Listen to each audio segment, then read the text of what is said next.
Kung nakalimutan mo ang iyong TIN number at wala kang kopya, para sa iyo ang video na ito. Panoorin lang hanggang dulo.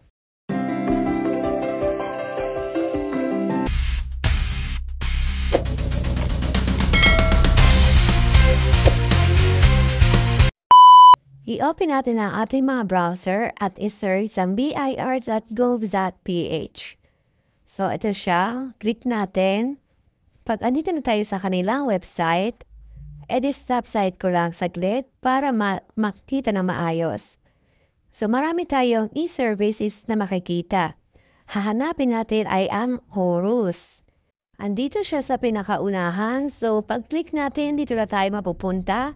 Welcome to BIR Online Registration and Update System.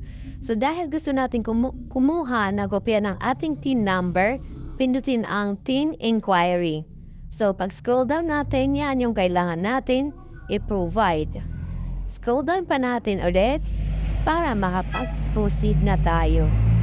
Dito naman kailangan natin maglagay ng email. Just make sure lang na yung active kasi doon sila magsisend ng link. Kapag na-set na, scroll down, then pinutin ang I am not a robot at i-check ang mga box, then confirm. So, ang next naman natin gagawin ay open natin ang ating mga email kasi nag-send sila doon ng link. Proceed na tayo. So, ayun siya. I-open natin. Hi, you are receiving this email because you request for your forgotten taxpayer identification number. So, i-copy lang natin tong link na sinend nila. Then, balik tayo sa ating browser para doon natin ipipaste. So, itong paste ko lang dito sa taas. Kapag na-open na natin, ang first step dito ay taxpayer information. Madali lang yan kasi personal details yun naman yan. So, ayan, sagutan nyo na lang. Pag okay na, i-click ang continue para dito naman tayo sa next step, ang residence address. So, ilagay nyo na lang din ang inyong mga address. Then, pindutin ang continue. So, dito na tayo sa last step, ang attachment of file.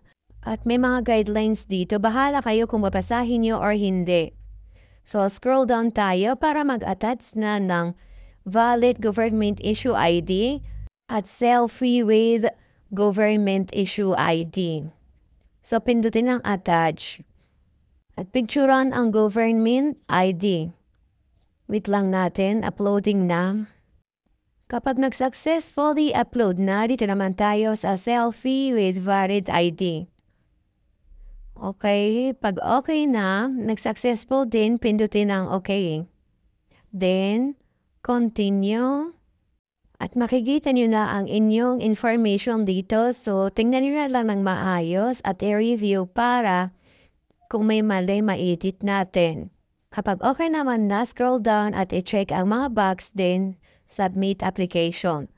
Ngayon, maghihintay na lamang tayo ng email galing sa kanila within 3 working days. Sa akin, inabot lang ng ilang oras at may email na sila. So, pag open ko, approve na ang aking request. So, ayan, nakikita nyo, kasama na ang aking TIN number. Ganun lang kadali mag-request. Just make sure lang na tama ang inyong information na ipapasa. I hope may natutunan kayo sa ating video ngayon.